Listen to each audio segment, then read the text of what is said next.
प्रवेश करके उस श्वेत गुम्बज के सामने खड़े हो गए, जिसके मध्य में सिंहासन, उर्दू में तख्त कहते हैं। उसके ऊपर तेजो में श्वेत नर रूप में परम अक्षर ब्रह्म जी विराजमान थे, जिनके एक रोम अर्थात शरीर के बाल से इतना प्रकाश निकल रहा था जो करोड़ सूर्यों तथा इतने ही चांदों से मिले जुले प्रकाश से भी अधिक था। इससे अंदाजा लग जाता है कि उस परम अक्षर ब्रह्म सत्य पुरुष जी के संपूर्ण शरीर की कितनी रोशनी होगी। सतलोक स्वयं भी हीरे की तरह प्रकाशमान है। उस प्रकाश को जो परमेश्वर जी के पवित्र शरीर से तथा उसके अमर लोक से निकल रहा है, केवल आत्मा की आंखों से अर्थात दिव्य दृष्टि से ही देखा जा सकता है, चरम दृष्टि से नहीं देखा जा सकता। फिर जिंदा बाबा अपने साथ बालक गरीबदास जी को लेकर उस सिंहासन के निकट गए तथा वहां रखे चवर को उठाकर तख्त पर बैठे परमात्मा के ऊपर डुराने चलाने लगे। बालक गरीबदास जी ने विचार किया कि यह है परमात्मा और यह बाबा तो परमात्मा का नौकर है, सेवक है, जो मुझे अपने साथ नीचे से ऊपर लेके आया है। उसी समय तेजो में शरीर वाला प्रभु सिंहासन त्याग कर खड़ा हो गया, जिसको गरीबदास जी परमात्मा समझ रहे थे, जो सिंहासन पर बैठा हुआ था तेजोमय रूप में, वो सिंहासन से खड़ा हो गया और जिंदा बाबा के हाथ से चवर ले लिया और जिंदा बाबा को सिंहासन पर बैठने का संकेत किया। जिंदा वेशधारी प्रभु असंख्य ब्रह्मांडों के मालिक के रूप में सिंहासन पर बैठ गए।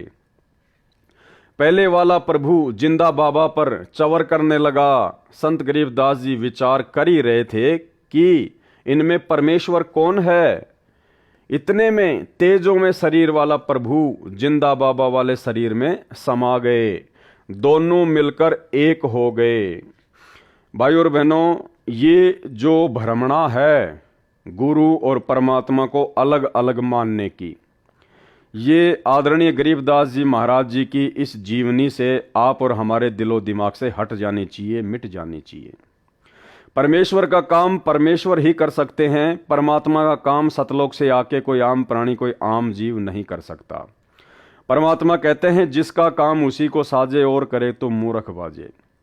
आज से पहले परमेश्वर ने हमें जितने भी उदाहरण दिए हैं, चाहे वो आदरणीय धर्मदास जी का जीवन हो, गरीबदास जी का हो, मलुकदास जी का हो, दादू जी का हो, नानक जी का हो, सबकी जीवन लीला में एक घटना बिल्कुल कॉमन रही है।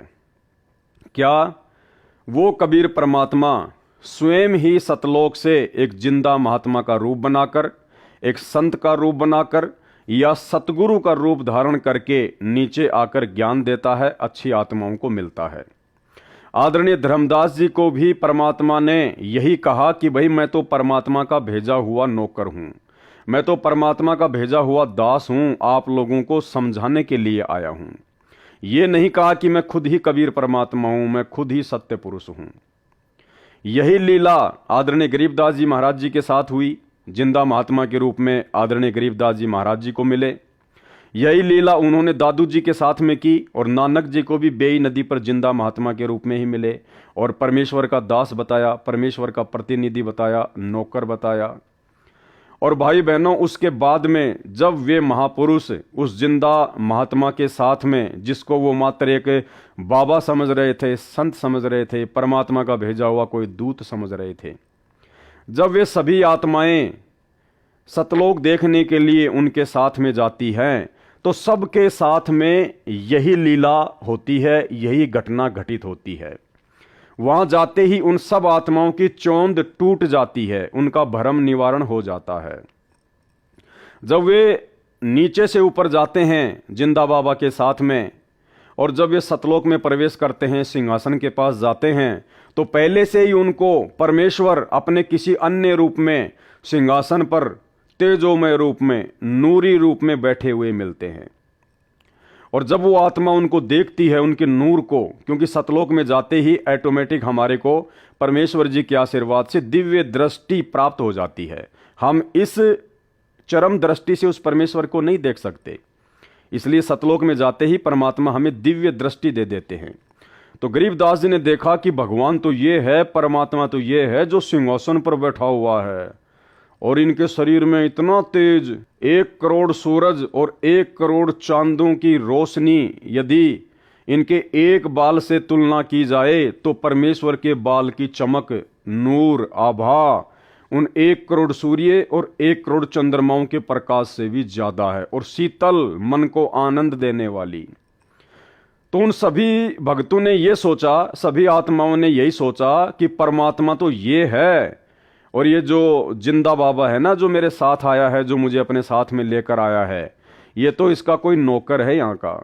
और फिर वो देखते हैं कि नीचे से जो जिंदा बाबा मुझे लेकर आया है वो एक चवर उठाता है और पहले से सिंहासन पर बैठे हुए नूरी शरीर वाले परमात्मा के ऊपर चवर करने लगता है। तो उन आत्माओं को दृढ़ विश्वास हो जाता है कि भाई वास्तव में परमात्मा तो यही है जो सिंहासन पर बैठा हुआ है, और जो नीचे से मुझे लेके आया है ये तो इनका नौकर है, इनका सेवक है जिंदा बाबा तो। लेकिन कुछ ही समय बाद में वो क्या देखते हैं कि सिंहासन पर जो बैठा हुआ था नूरी शरीर वाला परमात्मा, वो खड़ा होता है और जिंदा बाबा के हाथ से चवर ले लेता है और जिंदा बाबा से प्रार्थना करता है, हाथ जोड़कर उनको संकेत करता है कि आप सिंहासन पर बैठिए। और वो जिंदा बाबा सिंहासन पर बैठ जाता है, असंख्य ब्रह्मांडों के स्वामी के तख्त पर, सिंहासन पर, गद्दी पर। और वो तेजों में नूरी शरीर वाला परमात्मा जिंदा बाबा के ऊपर चवर करने लगता है। उसके बाद वो आत्मा भ्रम में पड़ जाती है जो नीचे से जाती है कि भाई परमात्मा पहले वाला था या परमात्मा ये है। जब वो आत्मा ये सोच ही रही होती है, उसी समय वो तेजों में शरीर जो जिंदा बाबा पे चवर कर रहा होता है वो जिंदा बाबा के अंदर समा जाता है और अकेले वो जिंदा बाबा ही असंख्य ब्रह्मांडों के स्वामी के सिंहासन पर विराजमान रहते हैं। उसके बाद उस आत्मा का भ्रम निवारण हो जाता है कि नीचे जो जिंदा बाबा मुझे मिले थे, जो मुझे नीचे से ऊपर लेके आए हैं, ये तो स्वयं ही परमात्मा है, असंख्य ब्रह्मांडों के स्वामी है। ये कोई दो रूप नहीं है, ये किसी का नौकर नहीं है। भाई बहनों, यही घटना आदरणीय धर्मदास जी के साथ में घटी, यही घटना आदरणीय गरीबदास जी के साथ में घटी, यही घटना आदरणीय दादू जी के साथ में घटी, यही घटना आदरणीय मलुकदास जी और गीसा संत जी के साथ में घटी, और यही घटना आदरणीय नानक जी के साथ में घटी। और भाइयों और बहनों, इस घटना के माध्यम से परमात्मा आप और हमें समझाना चाहते हैं, क्योंकि ये सारी की सारी लीला, ये गरीबदास जी को निमित्त बनाना, गरीबदास जी के माध्यम से ये सदग्रंथ साहिब लिखवाना, ये प्रमाण देना, ये सारी की सारी बातें भाइयों और बहनों केवल आप और हम बिचली पीढ़ी वाले मंद बुद्धि भक्तों को ये यकीन दिलाने के लिए परमात्मा ने घटित की, ताकि अब हम इन सभी प्रमाणों को देखकर, इन लीलाओं को देखकर, इन घटनाओं को देखकर हम सहज में और आसानी से बिना किसी अपने गुरुदेव भगवान को परेशानी दिए समझ जाएं कि हमारे गुरुदेव भगवान स्वयं कबीर परमात्मा हैं। ये स्वयं असंख्य ब्रह्मांडों के स्वामी हैं, कबीर देव हैं, जो अनेक रूप धारण करके अनेक ब्रह्मांडों में अपनी लीला करते रहते हैं, जो तीनों लोकों में प्रवेश करके सबका धारण पोषण करते रहते हैं। यही परमात्मा यहाँ पर आज हमारे सतगुरुदेव जी के रूप में आए हुए हैं, और यही परमात्मा अपने एक तेजोमय रूप में, नूरी रूप में, सतलोक में बैठकर असंख्य ब्रह्मांडों का संचालन कर रहे हैं।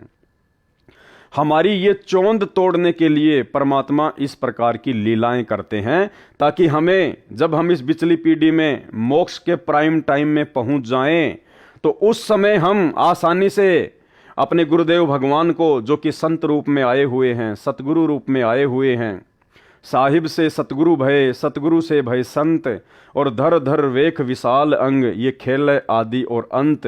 हम केवल इन्हीं को अपना परमात्मा मान लें और अन्य में परमात्मा देखना बंद कर दें। इस कागज की फोटो को, जो कि कबीर जी की मानी जाती है, इस काल्पनिक कागज की फोटो को हम परमात्मा मानकर पूजना बंद कर दें, और पूरा प्रेम, पूरी लगन, पूरा समर्पण, पूरा भाव, पूरी श्रद्धा केवल अपने गुरुदेव भगवान के प्रति ही समर्पित कर दें, और इसी जन्म में अपना आत्म कल्याण करवा लें। केवल इसलिए परमेश्वर ने ये इतने सारे हमारे को उदाहरण दिए हैं।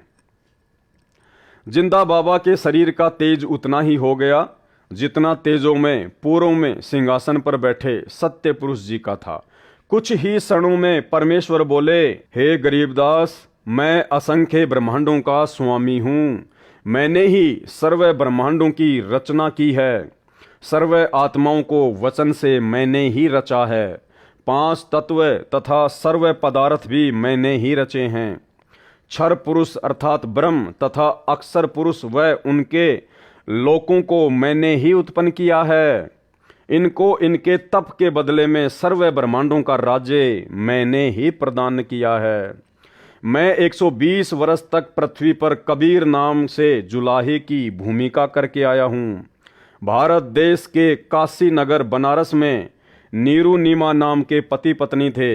वे मुसलमान जुलाहा थे। वे निसंतान थे। ज्येष्ठ सुधी पूर्णमासी की सुबह ब्रह्म मुहूर्त में लहर तारा नामक सरोवर में काशी के बाहर जंगल में मैं नवजात शिशु का रूप धारण करके कमल के फूल पर लेटा था। मैं अपने इसी स्थान से गति करके गया था। नीरू जुलाहा तथा उसकी पत्नी प्रतिदिन उसी तालाब पर स्नानार्थ जाया करते थे, नहाने के लिए जाया करते थे। उस दिन मुझे बालक रूप में प्राप्त करके अत्यंत खुश हुए मुझे अपने घर ले गए। मैंने 25 दिन तक कुछ भी आहार नहीं किया था। तब शिवजी एक साधु के वेश में उनके घर गए। वह सब मेरी प्रेरणा से ही थी। शिव से मैंने कहा था कि मैं कंवारी गाय का दूध पीता हूँ। तब नीरू एक बछिया लाया। शिव को मैंने शक्ति प्रदान की। उन्होंने बछिया की कमर पर अपना आशीर्वाद भरा हाथ रखा। कंवारी गाय ने दूध दिया। तब मैंने दूध पिया था। मैं प्रत्येक युग में ऐसी ही लीला करता हूँ। मैं प्रत्येक युग में ऐसी ही लीला करता हूँ। अब भाइयों और बहनों, मन में कोई शंका नहीं होनी चाहिए। ये बात सुनकर जो यहाँ लिखी हुई है, परमेश्वर कह रहे हैं कि मैं प्रत्येक युग में ऐसी ही लीला करता हूँ। जब मैं शिशु रूप में प्रकट होता हूँ तो मैं कंवारी बछिया का ही दूध पीता हूँ। एक निसंतान दंपत्ति मुझे घर लेकर आ जाती है, मेरा पालन पोषण करती है। तो आपके मन में ये शंका नहीं होनी चाहिए कि भाई पवनदास तो सतगुरु रामपाल जी परमेश्वर जी को परमात्मा बताता है, अल्लाह बताता है, स्वयं कबीर बताता है। तो सतगुरु रामपाल जी की परवरिश तो कंवारी बच्चियों से नहीं हुई। भाई और बहनों, यहाँ समझना ये है कि ऐसी लीला केवल परमात्मा प्रत्येक युग में एक बार ही करते हैं। जैसे सतयुग में परमात्मा ना जाने कितनी बार आए, कितनी बार सतलोक गए, लेकिन पूरे सतयुग में केवल परमेश्वर ने शिशु वाली जो लीला थी, कंवारी गाय से जो दूध पीने वाली लीला थी, वो केवल एक बार ही की। उसके बाद में द्वापर में परमेश्वर आए मुनिंदर ऋषि के रूप में। उसके बाद में जब त्रेता युग में परमात्मा फिर आए मुनिंदर ऋषि के रूप में, तो परमेश्वर ने केवल एक बार ही वो लीला की थी कुंवारी गाय से दूध पीने की। बाकी ना जाने कितनी बार परमात्मा आए, कितनी बार सतलोक गए, कभी जिंदा महात्मा के रूप में, कभी किसी संत के रूप में। फिर परमात्मा द्वापर युग में करुणामय ऋषि के नाम से आए और पूरे द्वापर युग में परमात्मा ने केवल एक लीला पूरा जीवन उन्होंने वैसा ही निभाया जैसा परमेश्वर पहले निभाते आ रहे हैं। एक निसंतान दंपत्ति उनको उठाकर ले आती है और कंवारी गाय के दूध से फिर परमात्मा गुरु बचन पे डट गे, कट गे फंद 84 के, कट गे फंद 84 के, कट गे फंद 84 के।